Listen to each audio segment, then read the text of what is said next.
السلام علیکم دوستوں، کیسے ہیں آپ سب؟ یہ کہانی لبنان کے قدیم شہر سور کے قریب ایک گمشدہ تہذیب کی ایک پراسرار دریافت کی ہے۔ کچھ ایسے شواہد جو اشارہ دیتے ہیں کہ شاید ہماری تاریخ وہ نہیں جو ہمیں بتائی جاتی ہے۔ دوستوں، اس کہانی کی طرف بڑھنے سے پہلے کچھ امپورٹنٹ خبریں ہیں، جن میں سب سے پہلے پاکستان کا نیا اور سب سے مہنگا ایئرپورٹ گوادر میں تعمیر کیا گیا، مگر کیا فائدہ؟ $240 ملین کی لاگت، جدید ترین سہولیات اور 4 لاکھ مسافروں کی گنجائش رکھنے کے باوجود یہ ایئرپورٹ ویران پڑا ہے۔ حیرانی کی بات یہ ہے کہ گوادر کے صرف 90,000 رہائشی ہیں، جنہیں سب سے پہلے بجلی، پانی اور بنیادی سہولیات کی ضرورت ہے، نہ کہ ایک لگژری ایئرپورٹ کی۔ کیا یہ ایک اور مہنگا منصوبہ ہے جو حقیقت سے زیادہ خواب ثابت ہوگا؟ اور دوسرے نمبر پر اسلام آباد اور راولپنڈی میں غیر دستاویزی افغان شہریوں کے خلاف کریک ڈاؤن میں شدت آ گئی ہے۔ حکام بڑی تعداد میں گرفتاریاں کر رہے ہیں اور افغان سفارت خانہ اسے ایک زبردستی کی بے دخلی قرار دے رہا ہے۔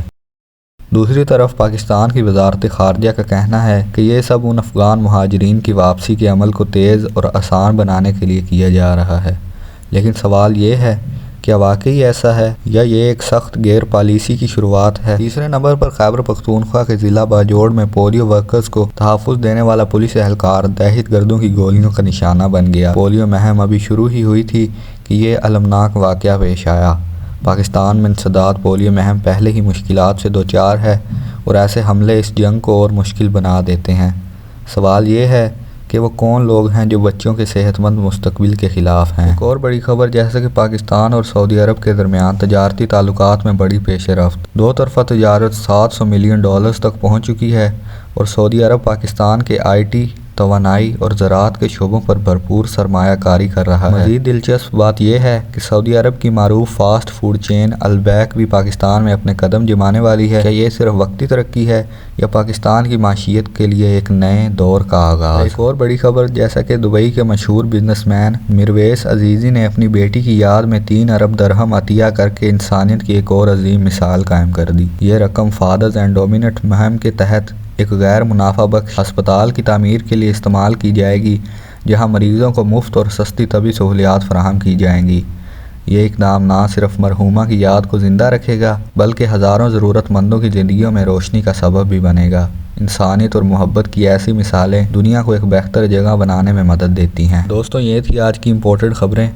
اب چلتے ہیں اس کہانی کی طرف۔ دوستوں، سمندر جو زمین کے 70% حصے پر پھیلا ہوا ہے، ایک ایسا پراسرار جہاں ہے جو آج بھی بے شمار رازوں کو اپنی گہرائیوں میں چھپائے ہوئے ہے۔ ہم خلا کی وسطوں کے بارے میں جتنا جانتے ہیں، شاید سمندروں کے بارے میں اتنا بھی نہیں جانتے۔ ہر سال سائنسدان اور غوطہ خور سمندر کی گہرائی میں حیران کن دریافتیں کرتے ہیں، کبھی قدیم شہر، کبھی ڈوبے ہوئے خزانے اور کبھی ایسی چیزیں جو انسانی عقل کو حیرت میں ڈال دیتی ہیں۔ لیکن جو کہانی میں آج آپ کو سنانے جا رہا ہوں وہ ان سب سے مختلف اور ناقابل یقین ہے۔ دوستو، کہانی یہاں سے شروع ہوتی ہے کہ 19ویں صدی کی آخر میں ایک گروپ ماہر غوطہ خوروں کو لبنان کے ساحل کے قریب ایک مخصوص مقام پر تحقیق کے لیے بھیجا گیا۔ مقامی مچھیروں نے دعویٰ کیا تھا کہ بعض راتوں میں پانی کے اندر روشنی چمکتی نظر آتی ہے اور کبھی کبھی وہاں سے عجیب آوازیں سنائی دیتی ہیں۔ جب غوطہ خور نیچے پہنچے تو جو منظر انہوں نے دیکھا اس نے انہیں حیرت میں ڈال دیا۔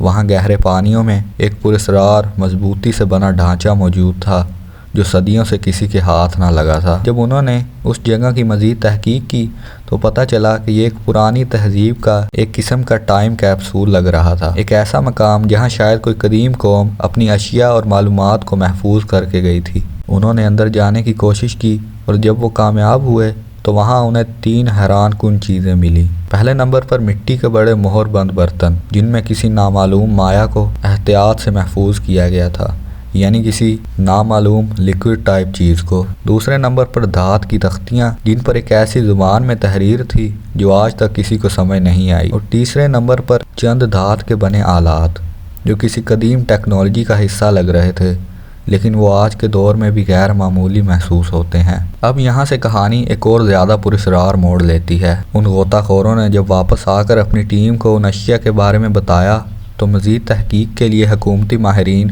اور دیگر سائنسدانوں کو بلایا گیا، لیکن اس کے بعد جو ہوا وہ آج تک ایک راز ہے۔ ان غوطہ خوروں میں سے کچھ پراسرار طور پر غائب ہو گئے، جو بچے انہوں نے دوبارہ اس جگہ جانے سے صاف انکار کر دیا۔ کچھ نے عجیب و غریب خوابوں اور ذہنی بے چینی کی شکایت کی، جیسے وہ کسی چیز کے اثر میں آ گئے ہوں۔ کچھ وقت کے بعد اس تحقیق کا مکمل ریکارڈ غائب کر دیا گیا اور اس جگہ کی دوبارہ کوئی کھوج نہیں لگائی گئی۔ یہ سب کیا تھا؟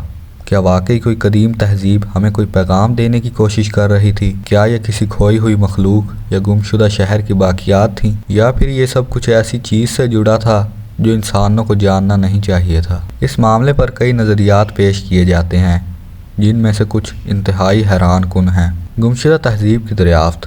کچھ ماہرین کا ماننا ہے کہ یہ کوئی نامعلوم پرانی تہذیب تھی جس کا وجود تاریخ میں کہیں درج نہیں، لیکن وہ کسی نہ کسی وجہ سے باقی دنیا سے پہلے ہی ختم ہو چکی تھی۔ کچھ ماہرین کا کہنا ہے کہ یہ کوئی قدیم سائنسی تجربہ تھا جو کسی انتہائی ترقی یافتہ تہذیب نے کیا، اور شاید وہ تجربہ اتنا خطرناک تھا کہ اسے جان بوجھ کر دفن کر دیا گیا۔ کیا یہ ممکن ہے کہ یہ اشیاء کسی خلائی مخلوق یا کسی اور دنیا سے جڑی ہوں؟ کیا یہ کسی ایسی مخلوق کے نشان تھے جو زمین پر آ کر پھر غائب ہو گئے؟ یہ کہانی کسی سائنس فکشن فلم کی طرح لگتی ہے، لیکن اس میں حقیقت کے اشارے بھی چھپے ہوئے ہیں۔ یہ کہانی آج بھی سائنسدانوں، تاریخ دانوں اور محققین کے لیے ایک معاملہ ہے۔ وہ مقام کہاں ہے؟ ان تختیوں پر کیا لکھا تھا؟ اور وہ عجیب سا لیکوڈ ٹائپ چیز کیا تھی؟ یہ سب سوالات آج تک بغیر جواب کے رہ گئے ہیں۔ لیکن ایک بات تو طے ہے، سمندر اپنے اندر نہ جانے کتنے اور ایسے راز چھپائے بیٹھا ہے جو انسانیت کی تاریخ کو ہمیشہ کے لیے بدل سکتے ہیں۔ دوستو، یہ تھی آج کی دلچسپ ویڈیو۔ امید ہے آپ کو پسند آئی ہوگی۔ اگر آپ کو ایسی ہی اور کہانیاں سننا پسند ہے